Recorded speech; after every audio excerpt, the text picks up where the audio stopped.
जल्द से जल्द ठीक कर इसे डॉक्टर।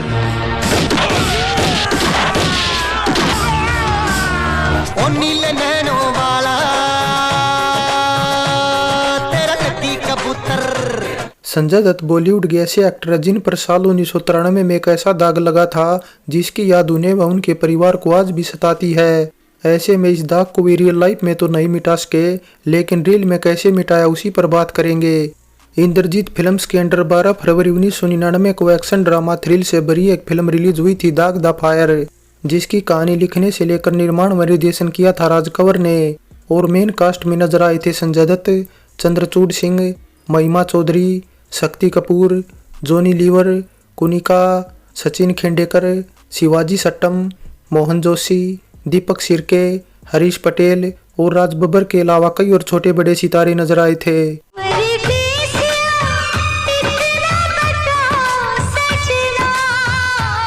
राजेश रोशन के संगीत लिए गीत लिखे थे समीर ने, जिनके लिखे 7 गीत रखे गए थे फिल्म में। प्यार हमें प्यार तुम कितना करते हो। टी सीरीज के अंडर लॉन्च दाग द फायर का गीत संगीत सुपरहिट था, क्योंकि इसकी करीबन 22 लाख कैसेट बेची गई थी, जिस वजह से साल 1998 का ये छठा सबसे ज्यादा बिकने वाला म्यूजिक एल्बम बन गया था। 1998 हमने इसलिए कहा क्योंकि इसकी कैसेट इसी साल लॉन्च हुई थी।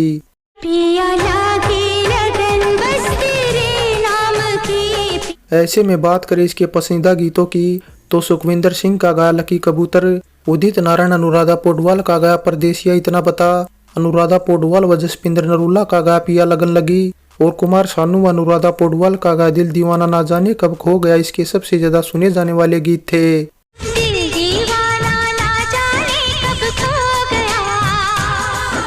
2 घंटे 46 मिनट की दाग द फायर को IMDb की तरफ से मिली 5 रेटिंग बताती है कि देखने वालों को इसकी कहानी पसंद है। ऐसे में बात करें इसके बजट व कमाई के आंकड़ों की तो 6 करोड़ 75 लाख के बजट में बनी दाग द फायर 210 स्क्रीन पर रिलीज होने के बाद बॉक्स ऑफिस इंडिया पर 11 करोड़ 45 लाख और वर्ल्ड वाइड 19 करोड़ 69 लाख की कमाई कर हिट रहते हुए साल 1999 की 12वीं सबसे कमाऊ फिल्म थी। जबकि बात करें साल की सबसे कमाऊ फिल्म की तो हम साथ साथ है कि 39 करोड़ 11 लाख 50 हजार की कमाई के आसपास कोई फिल्म नहीं फटक पाई। वैसे साल 1999 पूरी तरह सलमान खान का डोमिनेटेड साल था, क्योंकि इस साल सलमान की 1-2 नहीं बल्कि 3 फिल्में टॉप 3 में थी। हम साथ साथ है के बाद बीवी नंबर 1 और हम दिल दे चुके सनम ने भी काफी ज्यादा कमाई की थी। बीवी नंबर 1 ने जहां 25 करोड़ 58 लाख कमाए थे तो हम दिल दे चुके सनम ने 24 करोड़ 76 लाख की कमाई की थी। ऐसे में बात करें 45वें फिल्म फेयर अवार्ड की तो साल 1999 की 12वीं कमाऊ फिल्म होने के बावजूद दाग द फायर को एक नॉमिनेशन तक नसीब नहीं हो पाया। लेकिन वहीं दूसरी तरफ पहले आईफा अवार्ड में जरूर इसे 2 नॉमिनेशन नसीब हुए, जो बेस्ट सपोर्टिंग एक्टर के लिए संजय दत्त को और बेस्ट विलन के लिए राज बब्बर को मिले थे।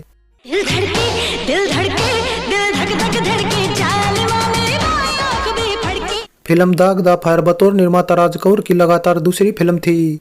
हालांकि बतौर निर्देशक राज कंवर इससे पहले बहुत सी फिल्मों का निर्देशन कर चुके थे, लेकिन बतौर निर्माता निर्देशक साल 1997 में अजय देवगन और ट्विंकल खन्ना की इतिहास बॉक्स ऑफिस पर कुछ खास कमाल नहीं दिखा पाई।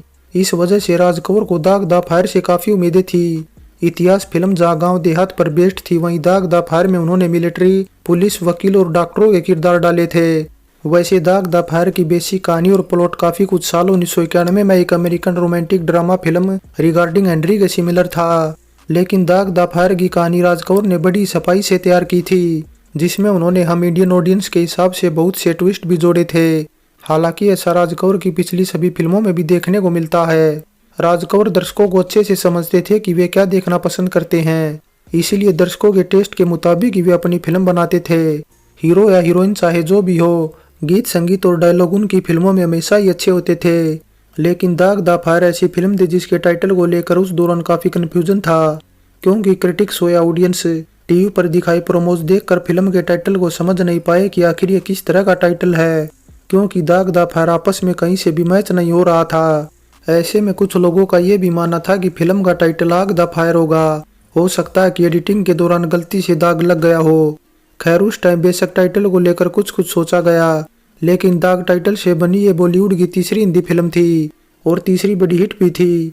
पहली दाग जहां दिलीप कुमार और निम्मी की साल 1952 में रिलीज हुई थी, वहीं इसके बाद टाइटल खरीद कर यश चोपड़ा ने साल 1973 में इसे राजेश खन्ना, शर्मिला टैगोर और राखी को लेकर फिल्म दाग ए पोएम ऑफ लव का निर्माण व निर्देशन किया था। ऐसे में जब राज कौर दाग फिल्म का निर्माण करना चाहते थे उस टाइम वे सबसे पहले यश चोपड़ा के पास गए और दाग टाइटल से फिल्म बनाने का प्रस्ताव रखा, लेकिन यश चोपड़ा ने फिल्म का हिस्सा बनने से मना कर दिया। बस यही वजह थी कि राज कौर को अपनी फिल्म में दाग के साथ द फायर भी जोड़ना पड़ा। वैसे एक बात यह भी है कि दिलीप कुमार और राजेश खन्ना की दाग जहां ड्रामेटिक फिल्में थी, वहीं संजय दत्त और चंद्रचूड़ की दाग में कूट कूट कर एक्शन भरा गया था। बस इसी वजह से फिल्म देखकर दर्शक टाइटल को लेकर यही कहने लगे थे कि दाग के पीछे द फायर इसीलिए लगाया गया क्योंकि फिल्म में संजय दत्त का करैक्टर बिल्कुल आग की तरह है। हालांकि फिल्म दाग द फायर की जब राज कौर ने घोषणा की थी तब इसमें चंद्रचूड़ और महिमा लीड रोल में थे, जबकि संजय दत्त को केवल स्पेशल अपीयरेंस में ही रखा गया था। लेकिन जैसे जैसे फिल्म बनती गई वैसे वैसे राज कौर की मुश्किलें भी बढ़ती गई क्योंकि डिस्ट्रीब्यूटर्स मेकर्स को मुंह मांगे पैसे नहीं दे पा रहे थे। बस इस वजह से राज कौर ने इसके बाद संजय दत्त का रोल बढ़ाने का फैसला कर लिया, जिससे डिस्ट्रीब्यूटर ने राज कौर की इस फिल्म को काफी महंगे प्राइस में हाथों हाथ खरीदा। जिसके बाद दाग द फायर संजय दत्त की पहली ऐसी फिल्म थी जो दिसंबर 1995 में जेल से छूटने के बाद हिट हुई। वैसे एक बात यह भी कि संजय दत्त का पहले फिल्म में कोई गीत नहीं था, लेकिन बाद में डिस्ट्रीब्यूटर की डिमांड को देखते हुए जब यह फिल्म पूरी बनकर तैयार हो गई तब अलग से संजय दत्त का गीत लकी कबूतर शूट कर लास्ट मोमेंट पर ऐड किया गया था। ऐसे में सुखविंदर सिंह के गाए इस गीत के बनने के पीछे की कहानी भी काफी इंटरेस्टिंग है, क्योंकि रियल में इस गीत के बोल सुखविंदर सिंह की वाइफ तेजपाल कौर ने किसी और निर्माता की फिल्म के लिए लिखे थे। लेकिन अचानक से जब राज कौर ने एक ऐसे गीत की डिमांड कर दी जो अच्छा होने के साथ संजय दत्त की पर्सनैलिटी को भी सूट करे, तब सुखविंदर सिंह ने अपनी वाइफ के द्वारा लिखे गीत लकी कबूतर को चुराकर राज कौर को दे दिया, जिसकी खबर उनकी वाइफ को तब लगी जब गीत रिकॉर्ड हो गया और उन्होंने सुना तो वे मीडिया के सामने ही सुखविंदर सिंह पर भड़क गई। तेजपाल कौर ने तब सुखविंदर सिंह पर कई तरह के आरोप लगाते हुए इतना तक बोल दिया कि उन्हें पत्नी नहीं बल्कि नौकरानी चाहिए। वैसे कुछ ऐसा भी बताया जाता कि सुखविंदर सिंह ने केवल लकी कबूतर ही नहीं बल्कि बहुत से कई और गीत चुराकर दूसरे निर्माताओं को दिए थे, जिसका तेजपाल कौर को कभी क्रेडिट भी नहीं मिला। बस कुछ इसी वजह से सुखविंदर सिंह और तेजपाल कौर का आगे तलाक भी हो गया था। वैसे एक बात यह भी कि लकी कबूतर गीत के स्टार्टिंग में इस्तेमाल हुए बोल B for bhangra D for dance को सुखविंदर सिंह ने एज इट इज अपने पिछले pop album B for bhangra D for dance से ही उठाया था।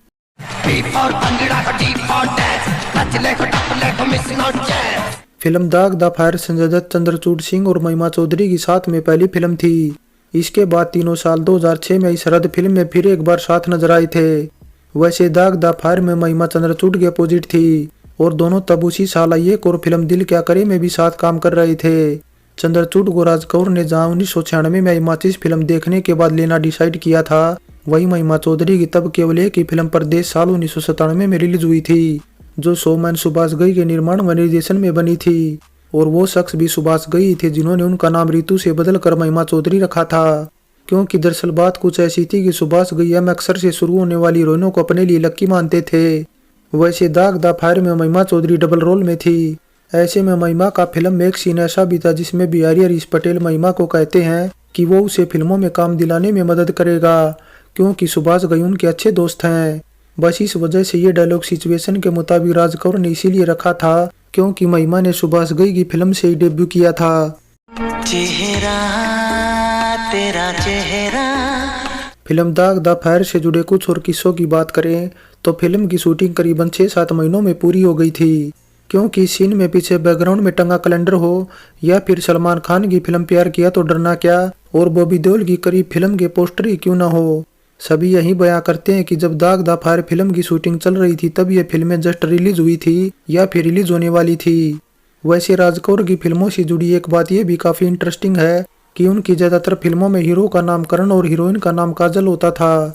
इससे पहले आई कर्तव्य हो, जीत हो, जान हो या फिर दाग द फायर के बाद आई कोई और फिल्म ही क्यों ना हो, करण और काजल में से एक नाम तो उनकी फिल्मों में जरूर देखने को ही मिलेगा। और ऐसा इसलिए भी था क्योंकि राज कौर को करण नाम तब इतना पसंद था कि उन्होंने अपने बेटे का नाम भी करण राज कौर ही रखा था, जिन्होंने पिता राज कौर की साल 2012 में डेथ होने के बाद साल 2014 में लकी कबूतर टाइटल से एक फिल्म का निर्माण भी किया था, जिसका टाइटल उन्होंने पिता राज कौर की दाग द फायर के गीत लकी कबूतर से ही उठाया था। इसके अलावा दाग द फायर में संजय दत्त का करैक्टर कुछ वैसा ही गुस्सेल रखा गया था जैसा राज कौर ने अपनी कुछ पिछली फिल्मों में रखा था। जिनमें जीत में सनी देओल का करैक्टर और जान में अजय देवगन का करैक्टर कुछ ऐसे ही घुसेल रखा गया था। इसके अलावा राज कपूर ने दाग दा फायर के क्लाइमैक्स में पहले एक गीत डालने का भी प्लान किया था जो करीबन 10 मिनट लंबा था, लेकिन राज कपूर ने जब संजय दत्त का रोल बढ़ा दिया तब गीत को पूरी तरह से हटा दिया, क्योंकि राज कपूर को बात समझ में आ गई कि अगर फिल्म हिट बनानी है तो चंद्रचूड़ की बजाय संजय दत्त पर ज्यादा फोकस करना होगा। बस इसीलिए उन्होंने क्लाइमैक्स में न केवल ज्यादा फोकस संजय दत्त पर रखा बल्कि सभी एक्शन सीन भी उन्हीं पर फिल्माए। इसके अलावा एक बात यह भी बता देगी, फिल्म दाग दा फायर को क्रिटिक्स की तरफ से अच्छे रिव्यू नहीं मिले थे, लेकिन दमदार डायलॉग और बेहतरीन गीत संगीत के अलावा संजय दत्त के जबरदस्त एक्शन सीन ही थे जिनकी बदौलत फिल्म हिट हुई और 1999 का साल संजय दत्त के लिए कामयाब साल साबित हुआ। संजय दत्त की इस साल आई ये पहली फिल्म थी जिसके बाद कारतूस, सफारी, हसीना मान जाएगी, खूबसूरत और वास्तव जैसी फिल्मों के जरिए संजय दत्त ने एक बार फिर ऑडियंस के दिल में जगह बना ली थी। जिसमें वास्तव तो ऐसी फिल्म भी थी जिसमें निभाए रघु के किरदार के लिए फिल्म फेयर में पहली बार संजय दत्त ने बेस्ट एक्टर का अवार्ड भी अपने नाम किया था। दोस्तों, अगर आप 2000 के बाद आई फिल्मों की जानकारी लेना चाहते हैं तो हमारे दूसरे चैनल को भी सब्सक्राइब करें जिसका लिंक नीचे डिस्क्रिप्शन बॉक्स में है। थोड़ी बात अब शूटिंग लोकेशन को लेकर करें तो दाग दा फायर का क्लाइमैक्स जहाँ मुंबई की सेंट्रल लाइब्रेरी के बाहर फिल्माया था तो बहुत से सीन मुंबई के फिल्मिस्तान, फिल्म सिटी, फिल्मालय और कमालिस्तान स्टूडियो के अलावा सुरवे फार्म में फिल्माए थे। इसके अलावा कुछ गीत ऐसे भी थे जो मॉरिशस में भी फिल्माए गए थे और इसीलिए फिल्माए थे क्योंकि उस टाइम बॉलीवुड में गीतों को देश से बाहर फिल्माए जाने का चलन था। फाइनली फिल्म दाग दा फायर क्रिटिक्स को बेशक कुछ खास पसंद नहीं आई, लेकिन दर्शकों ने इसे खूब पसंद किया था, खासकर संजय दत्त के एक तरफा दमदार एक्शन और उन पर फिल्माए लकी कबूतर गीत को, क्योंकि लकी कबूतर गीत ऐसा जो आज भी जब डीजे पर बजता है तो लोग थिरकने लगते हैं। इसके अलावा फिल्म की शुरुआत में चंद्रचूड़ का ग्रे शेड कैरेक्टर भी काफी जबरदस्त था और महिमा चौधरी के बोले डायलॉग के तो कहने ही क्या, उनके डायलॉग भी उस टाइम काफी पॉपुलर हुए थे जिस वजह से मेकर्स पर नोटों की खूब बारिश हुई थी। ओल्ड इज गोल्ड में दाग दा फायर फिल्म पर हमारी ये पेशकश कैसी लगी नीचे कमेंट कर बताएं। अच्छी लगी है तो लाइक और शेयर करने के साथ चैनल सब्सक्राइब करें। तो चलते हैं, फिर मिलेंगे एक और नई वीडियो के साथ।